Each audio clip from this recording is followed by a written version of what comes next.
Glen Lall raises concerns over impact of oil operations on Guyana's environment. Glen Lall, a prominent voice in local media, has expressed grave concerns regarding the environmental and social impacts of Guyana's burgeoning oil industry.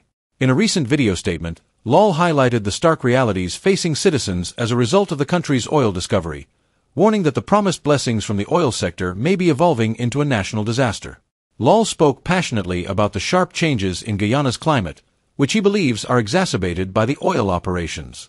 Gone are the days when we used to sit peacefully on our front porches, verandas, or rock in hammocks without feeling the scorching heat, Lall remarked, emphasizing that the country's once mild weather has been replaced by unbearable heat waves. He attributed this not just to global climate change but also to local gas flaring from oil operations, which he claims is significantly worsening the situation. Lall described scenes familiar to many Guyanese, from passengers sweltering in minibuses to children struggling in overheated classrooms, drawing attention to the widespread discomfort caused by the rising temperatures. He painted vivid pictures of his recent experiences, attending a wedding at the Kingston seawall where the heat was unbearable, and being stranded on a boat in the Essequibo River, where even the cooling river water couldn't provide relief from the oppressive heat. The agricultural sector, a lifeline for many in Guyana, is also feeling the impact.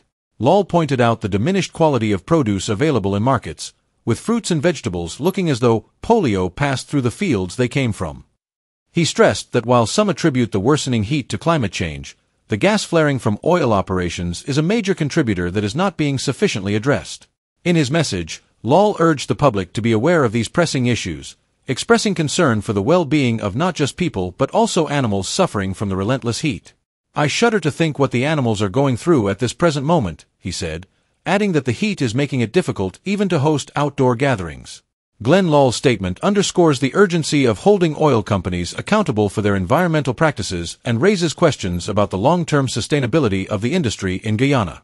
His message calls for greater transparency and action to mitigate the environmental impacts of oil extraction. The things I don't want you to know. The oil we discovered, instead of being a blessing we believe it would be, is fast becoming a national disaster for Guyana and all of us.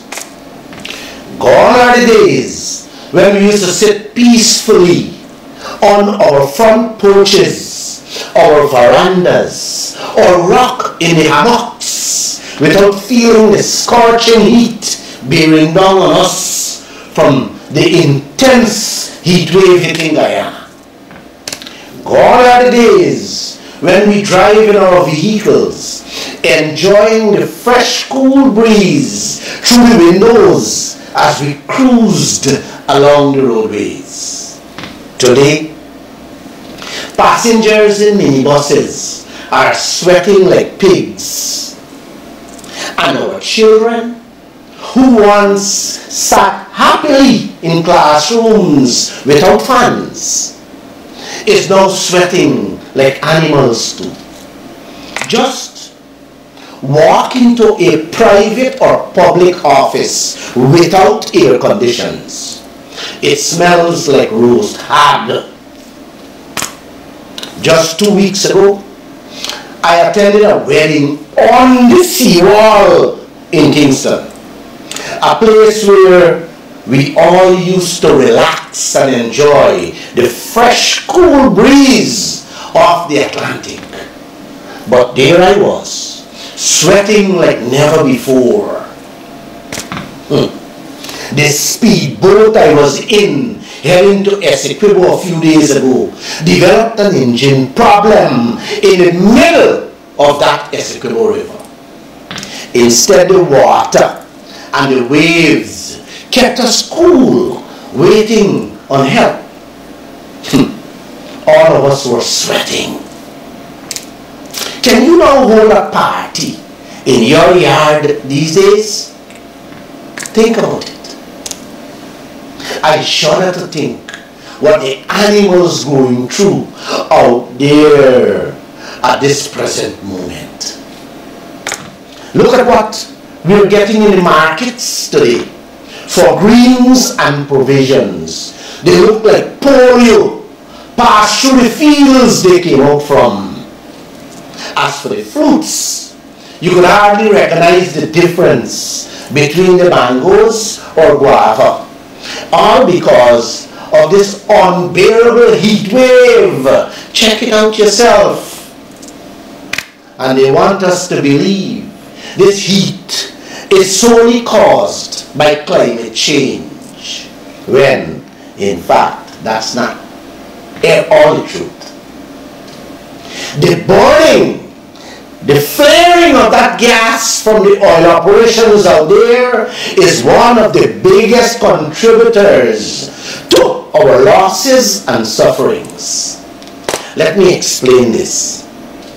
If your house is already heated from the sun and your neighbor burning tires day and night on the empty lot next door, what happens in your home? Wouldn't the fire add more heat in that home? Then, if the other neighbor starts doing the same thing day and night on the empty lot next door, you think you and your family can stay in that house with the heat coming from both sides? Well, that is what's happening to Guyana presently with the oil operations going on out there. ExxonMobil has been burning gas non-stop since 2020 with Liza 1, Liza 2, and now Liza 3. And soon from Liza 4, 5, and 6. So what we're witnessing today is just the baby. Wait until the daddy, 4, 5, and 6 comes into play, along with the other oil projects these morons is going to approve to Exxon. You might have to live under the water. Then there is another dimension to this heat wave you need to know. The produced water that comes up with the oil and gas, 1-2 miles below the ocean floor, which was supposed to be re-injected where it came from. Exxon is now dumping all that into the Atlantic Ocean. Let me explain that too. Every day when they pump 650,000 barrels of oil with the gas, more than 1 million barrels of that produced water comes up with them. It's super, super, super hot, which they just dump in the Atlantic Ocean. Now tell me, if you throw in hot water all day and night into a swimming pool with cool water, what happens?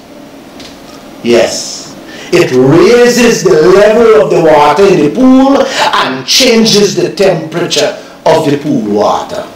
You got it?